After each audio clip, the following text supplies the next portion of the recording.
Bitta joyda ko'ruvdim. Boshladik.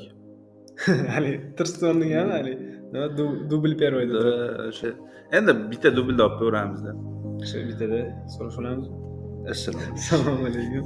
Assalomu alaykum jigarlar. Bizni kuzatayotganlar, bizni kuzatadiganlar, bizni kutganlar, даже kutayotganlar ham bor.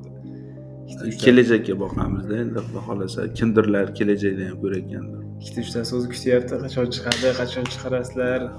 Shu ikkita uchtamiz ko'payib ketsa yaxshi bo'lardi. Fikr hub deb nomlashibdi. Fikr hub. Fikrimizni maydoni, bir fikrimiz to'planadigan joy. Hammalarni qutlab qolamiz. Fikr maydonida maydonga chiqdik. Ijtimoiy tarmoq maydoniga chiqyapmiz. Endi bitta pulni gapirgan gaplarimiz, misol uchun gapirib beradigan hikoyamiz aniq bo'lmasligi mumkin, lekin uni hikoyani asl mazmuni haqida gaplashamiz. Bizning maqsadimiz o'sha nima deyapman? Noto'g'ri faktlar ham bo'lishi mumkin. Biz faqatgina faktlarga asoslanibmiz. Faktni mazmuniga qiziqmoqchimiz. U bizga nima beradi? O'sha biror bir hodisami yoki hikoyami boshqami bizga nima ma'naviy tomondan yetkazib beradi? Shu. Keyin men gapirmoqchi bo'lgan gap, odam o'zini o'zi bilib qolmaydi. Biror joyda ko'radi, biror joyda o'qiydi. Ma'lumot olgandan keyin, bizning maqsadimiz o'sha. Birorta olingan ma'lumotni mazmunini sizlarga yoritib berish. Biz o'zimizdan o'zimiz ichimizdan to'qib chiqarib olmaymiz. Shu qayerlardandir ma'lumotlar olib, sizlarga o'shuni olib chiqib beramiz. Jigarlar anonimlik haqida gaplashmoqchimiz. Ijtimoiy tarmoqlardagi anonimlik haqida. Endi hozir 21-asrda, undan oldingi 20-asrda ham anonim bo'lib qolish juda qiyin edi. Hozir ijtimoiy tarmoqda hamma o'zini qilgan ishlarini yuklab bormoqda. Haligi mem gap bor-ku, nima internetga tushgan bo'lsa qaytib chiqmaydi yoki yo'qolmaydi. Anonimlik nima o'zi? Endi qanday? Siz pasport ma'lumotingiz bor, yashash joyingizda ma'lumot bor, o'qiganingiz haqida ma'lumot bor. Ularni hammasini yo'qotsa bo'ladi. Lekin siz shu ijtimoiy tarmoqlarda yoki biror bir joyda saytlarda ro'yxatdan o'tgan bo'lsangiz, bu narsa qoladi. Bu narsalarni o'chirish, yo'qotish, yo'qolib ketdi ham deylik. Endi kameralar bor. Siz qanday siz yo'qolib ketishingizni iloji yo'q. Onlayn kameralar bor.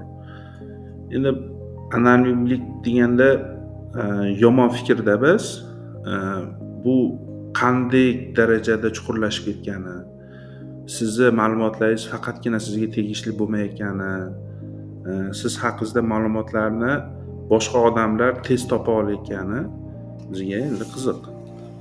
Sizning ma'lumotlaringiz sizniki emas. Ma'lumot o'rnida saytlar bor. Rasmingizni joylaysiz, u kamida sizga o'xshagan odamlar topib beradi. Bir tomondan aytadigan bo'lsak, sizdan opoqisini haqida ma'lumot topish murakkab, lekin topsa bo'ladi.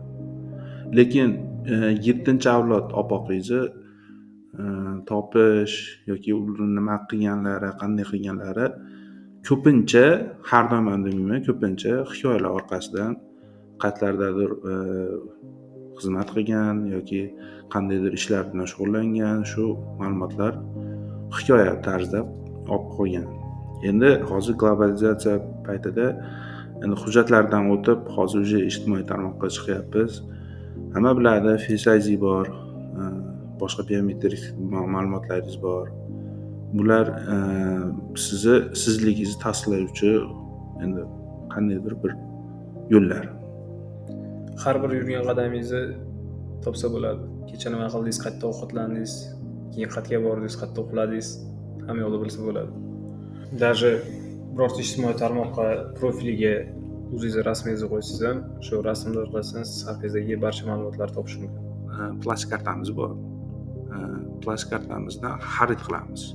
Qayerdandir xarid qilyapmiz. Misol uchun ishdan chiqqansiz, bir joyga borgansiz, do'kondan qaysidir iste'mol qiladigan oziq ovqat mahsulotlarini oldingiz, keldingiz, nima qildingiz, hamma narsa sizga onlayn ko'rsatib qo'yadi, qayerga qancha sarflaganingiz. Sizni harakatlanishingizni Sputnik orqali qarash ham emas. Siz o'sha qatlarda xarid qilganingizdan sizni qayerda yurganingiz, qancha vaqt yurganingiz, nechalarda o'sha yerlarda yurganingizni ko'rsatsa bo'ladi. Bu bitta anonimlikni yo'qotish, anonimsizlik deb o'ylash mumkin, lekin siz bitta fikrim bor, ko'pchilikka tushuntiraman. Haligi telefonim prostoshka bo'ladimi, boshqadimi, haligi ruscha so'zda eshitib olib boriladimi, kuzatib olib boriladimi. Siz kuzatuv darajasida bo'lishingiz kerak. Sizni kuzatish uchun shu odamlar qanchadir resurs sarflaydi. Siz o'sha kuzatish uchun kerak bo'lishingiz kerak. Sizni kuzatish uchun ko'p resurslar qaratilishi uchun siz aytdingiz, kamida o'sha jinoyat qilgan bo'lasiz. Siz ashaddiy jinoyatchi bo'lishingiz kerak. Siz odam o'ldirgan bo'lishingiz kerak.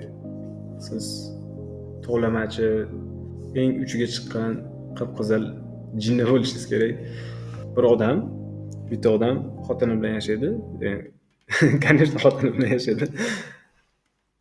Xotini bilan bir kun mushuk nima yeyish haqida gap ketgan. Nimadan? Facebookda o'sha reklamalardan mushuk yeydigan ovqat reklama chiqyapti. Bu degani siz xohlasangiz ham, xohlamasangiz ham sizni eshitishadi, sizni ko'rishadi. Bu to'ldirmoqchi edim. Bu holatda qanaqa bo'lgan? U odam ijtimoiy tarmoqda ulashyapti-da. Men hech qatdan o'sha mishiq borligi haqida so'ramaganman. Mishig'im ham yo'q deyapti, boshqa deyapti. Faqatgina eslab qolyapti-da. Google, adashmasam Google shekilli, shu Google'danmi yoki Facebook'danmi yoniqligida, ijtimoiy tarmoq ochiqligida shu qo'shnisiga ham kimdirga mishiq o'sha nima edi, Samarqandda pishay deydi, bizda mishiq deydi, bo'lmasa Mushuk deyishadi. Biz mishiq deymiz. Shu unga bir ovqat qanday olsak bo'ladi, sovg'a sifatida shu odamlarga degan maqsadda aytilganda, u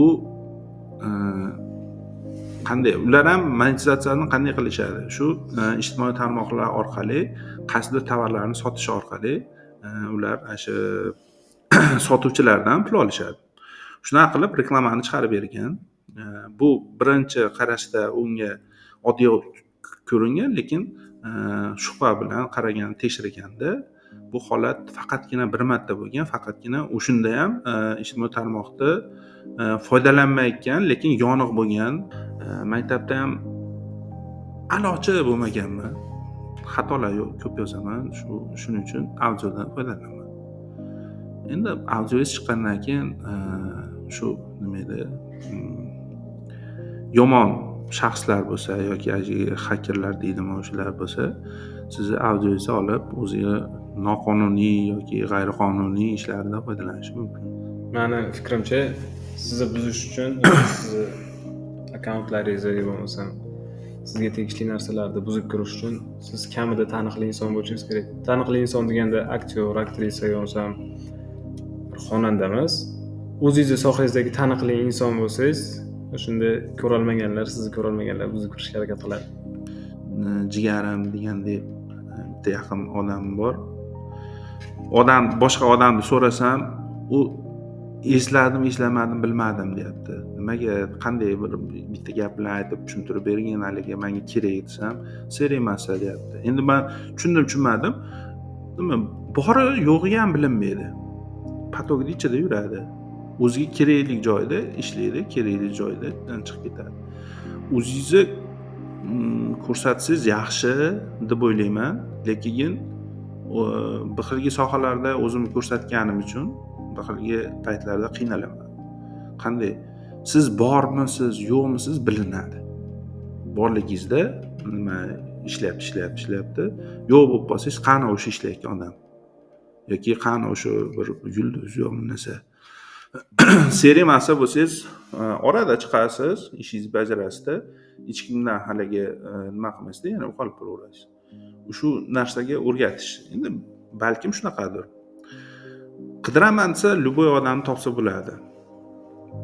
Harakatga bog'liq. Menimcha anonim qolish ilojsiz. Eng zo'r o'g'ri qaysi? Fikr mana savol. Eng zo'r o'g'ri. Misol uchun mana eng zo'r o'g'ri yoki mana unaqa qilsa eng zo'r o'g'ri bo'ladi. O'g'rilik. Eng zo'r o'g'ri Don. Hind kinosidagi Don.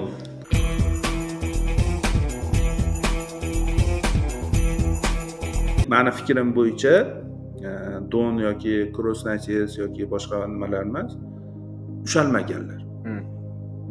Ushalmadi, topilmadi. Demak, u o'zini kasbini ustasi, o'g'rilik bo'lsa, o'g'rilikning ustasi. Ushalmadi. Ushalgan o'g'ri nima bo'lishidan qat'iy nazar ushaldimi yoki o'shuni ushashdi yoki haligi o'shuligini bilishdimi, o'sha shaxsligini, o'sha jinoyat qilgan shaxsligini bildimi? Bu qonun ishi edi. Bu nima eng zo'ri deb bo'lmaydi. Eng zo'ri emas.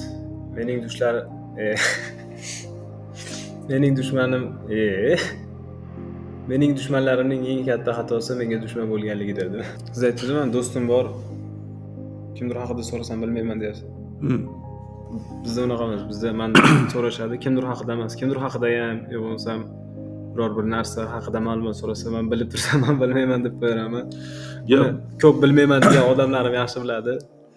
O'zinglar. Men bilaman o'zi. Sizlar so'ragan hamma yo'lda bilaman, prosta bilmayman deb qo'yaman. Agar siz jinoyatchi bo'lmasangiz, birortasini o'ldirmagan bo'lsangiz, birortasini o'g'irlamagan bo'lsangiz, o'g'irlikka tushib nima qilmagan bo'lsangiz, siz qo'rqmasdan yashashni agar siz jinoyatchi bo'lmasangiz, siz qo'rqmasdan bemalol yashayvering. Bu nimasi yo'q. Bir xavotir oladigan joyi yo'q. Bemalol maza qilib oila davrasida shu xavfsizligingizni, shu sizni shaxsiy hujjatlaringiz bor. O'sha shaxsiy hujjatlaringizni ko'pchilikka taqdim qilavermang. Internetga tushgan narsa yo'qolmaydi. Keyin shaxsiy hujjatlaringizni telefoningizda saqlamaslikka harakat qiling. To'g'ri, oson bo'ladi, olasiz, berasiz, ko'rsatasiz, boshqa narsalar. Lekin u bir xilga programmalar galereyangizda bor narsani, kontaktingizda bor narsalarni o'g'irlab olishi mumkin. Kontaktingizda plastik nomingizni saqlashingiz mumkin, boshqa hujjatlar saqlashingiz mumkin. Galereyangizda har xil hujjatlaringizni suratlar bo'lishi mumkin, videolar bo'lishi mumkin. Sizni qanday oilaviy shaxsiy videolaringiz bo'lishi mumkin. Shu tarqalib ketishi mumkin. Shuning uchun iloji boricha himoyalangan vositalardan ishlashga jalb qilamiz, targ'ibot qilamiz. Bormi fikr? Fikr yo'q, shu. Fikr haq, doim sog' salomat bo'linglar. O'zlari shu eshitgan narsalarni sanam bilib ol, shuni o'rganib olsang yaxshi bo'ladi degan odamlarga tashlab qo'yaverasizlar, tarqatib qo'yaverasizlar. Jigarlar sog' bo'linglar. Jigarlar sog' bo'linglar. Fikr haqda qolamiz.